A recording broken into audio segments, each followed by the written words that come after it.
Good afternoon, neurodivergent nation.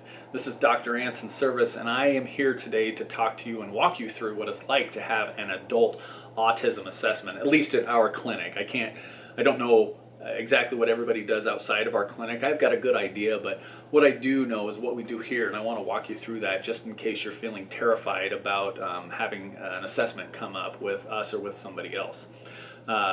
Basically, everything that goes on here, it's not scary. It's not adversarial. We don't hook you up to wires. There's no like major testing equipment that you get into or anything like that. So there's nothing to worry about. Nobody grills you. Nobody tries to trick you or get you to say things that you never wanted to say. You know, we're not there to even do counseling, and not there to have you cry and you know, open up about all your feelings. That's not what this is about. Really what it does, it takes things you already know and talk about, and it categorizes it and organizes it in a fashion that's easier to understand. And basically you, at that point, can see if you fall in line with a certain criteria that meets a diagnostic criteria for diagnosis. So again, it's not scary. It's not in your face. It's not a process that's meant to hurt you in any way. So with that being said, let's get on to what you can expect first. So when you figure out that you want to have an autistic diagnosis test done, ADHD testing, autism testing, what you do is you call up the phone and you ask for an initial appointment. And what you're going to do is you're going to call up and you're going to talk to one of our receptionists. And the receptionist is not there to be your counselor or anything. They're not going to ask you a bunch of probing questions, nothing like that. It's going to be very basic. Get your name, your phone number, maybe your birth date, get an email from you, because what they're going to do is they're going to email you forms to fill out ahead of time so that we have a better idea when you walk in the door here the first time, kind of what you're here for. It helps make our first appointment much smoother, and we have a better background and idea of what we're looking at as far as like what questions we need to ask you as far as follow-up questions to the things you wrote down. If you're using insurance, because testing can be expensive, it can cost anywhere from $1,000 to $3,000 to get tested, and depending on how much testing you need and is required. But if you're using insurance, they can take your insurance information at that time, and they should be able to call you back and let you know, or tell you right on the phone, what your insurance looks like and how much it might cost you out of pocket. So what you're actually going to be paying for testing. Some people come in and get tested and they end up paying zero through the entire process. Some pay like a 50% copay. Some have like a $20 copay. So it just varies according to what type of insurance you have. And if you're paying cash, we try to be as friendly with you on that as possible also. Our whole idea is to help people, not bankrupt you. So we want to make sure that you get what you need, but at the same time it doesn't kill you in the process financially. So anyway, with that being said, after you've called and made your first appointment and they're like, okay, come in and you're going to see Dr. So-and-so. It's going to be a 1-hour appointment. Fill out all this paperwork that I'm going to email you ahead of time. And when you're all done, come on in for your appointment and I'll walk you through what that looks like. Okay, so when you arrive, you can park, whoop, and then come on over, walk up our steps here, and you will be greeted by some very friendly faces in our very friendly waiting room. Oh, look, huh? Who's this? See, look how friendly that face is. Such friendliness. Hello, ma'ams. I am here for an autism assessment. With Dr. Anson Service? Possibly. Let me lead you to his office. As you can see, no big deal. No need to be afraid. I should be slightly afraid of this one. Okay, so once you meet those fine people up front, I shouldn't have come through the front door. Tiffany gave me a whole bunch of work to do. So anyway, you're going to come to the waiting room and chill out here. Right now it's like social distance waiting room, so everything's like 6 feet apart. But you'll chill out here in the waiting room until whoever it is that's going to test you comes and gets you. So the person who tests you will lead you in here or into their office. This just happens to be my office. And you can have a seat right there on the comfy couch. As you can see, there's no torture devices anywhere. All right, and then the person will have their laptop and they'll be able to take notes on what you guys are talking about. What they'll have is they'll have all that information that you emailed back ahead of time, and you'll be able to ask questions at that point. They're going to ask you more questions, but the questions they're going to cover in this first 1 hour appointment, it's basically a lot of background questions. So it's going to be, number one, why are you here? Even though it already says that in your paperwork, if you have more ability to elaborate right there in person, that's helpful.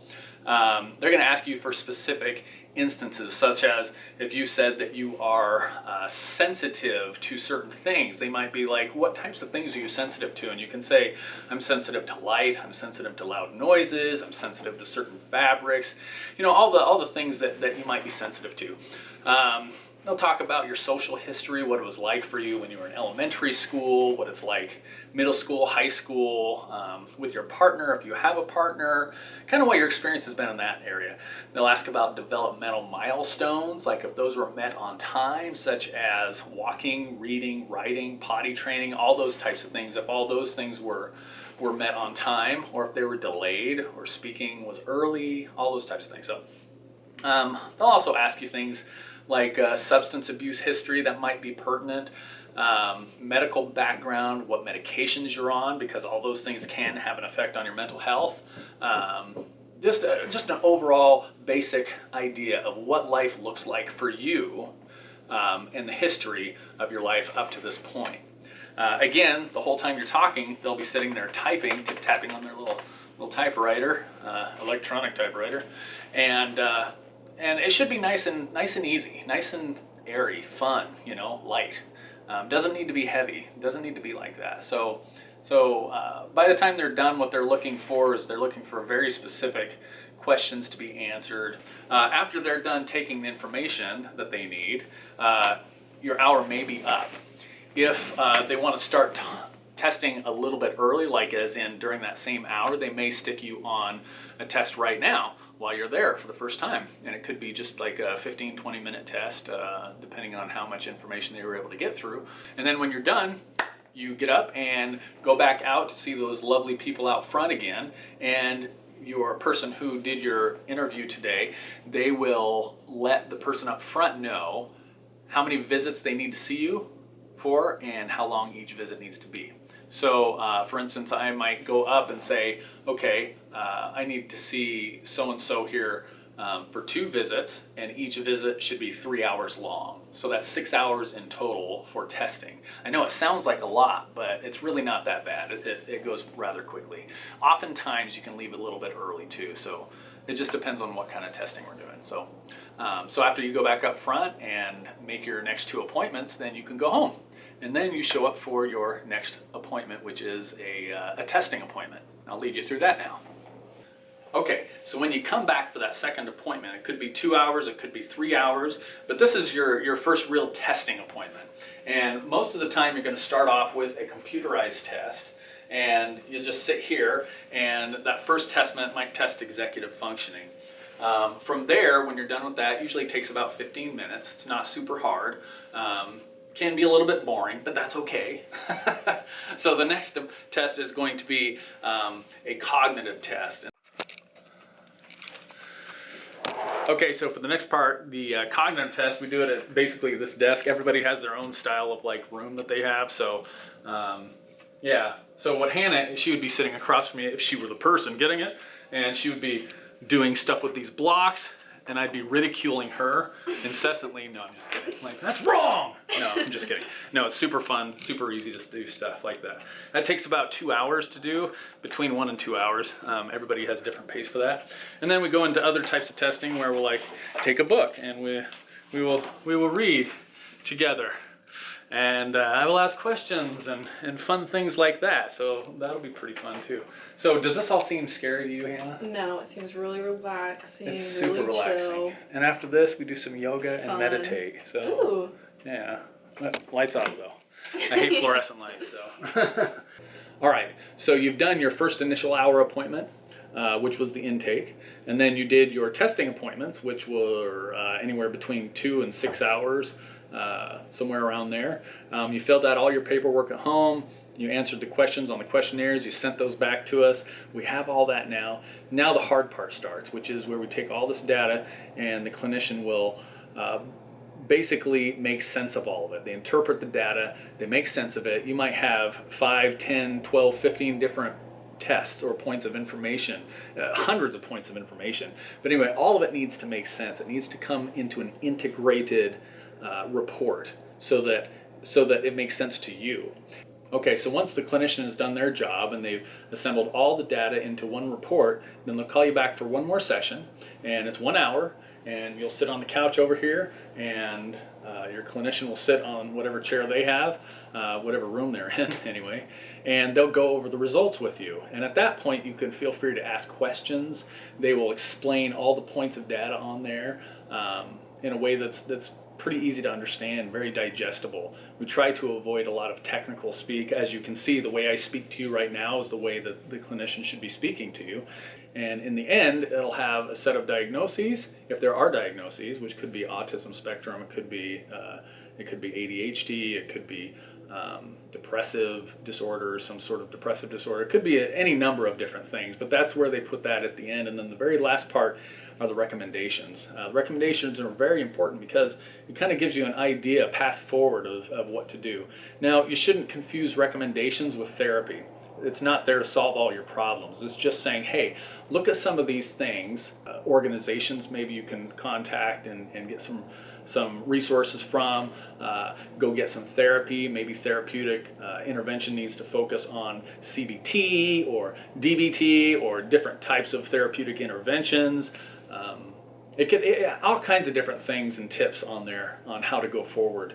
Again, it shouldn't be confused as therapy. It's just there for your information, for your therapist, if you have a therapist, to use in order to know how to proceed with their therapeutic intent with you. So, and that's pretty much it. That's your entire autism assessment in a nutshell. So again, just to wrap up, you call in, you make your appointment, they send you paperwork and questionnaires. You fill out the paperwork and questionnaires. You come in for your first initial 1 hour appointment, and then the clinician may send you more questionnaires after that via email. You just do them on your computer. You can do them on your phone usually. Then you come in for your testing appointment, which could be anywhere from 1 or 2 appointments, could be anywhere from 2 to 6 hours in total. And then you come back for your feedback session. So you're looking at actually coming into the office 3 or 4 different times, and we can condense that a little bit if you have a need for that, but that's usually kind of how it goes. So 3 or 4 different times. Want to make sure that, again, you're comfortable. Want to make sure that you're doing the best you can and you're giving your best effort on all the testing.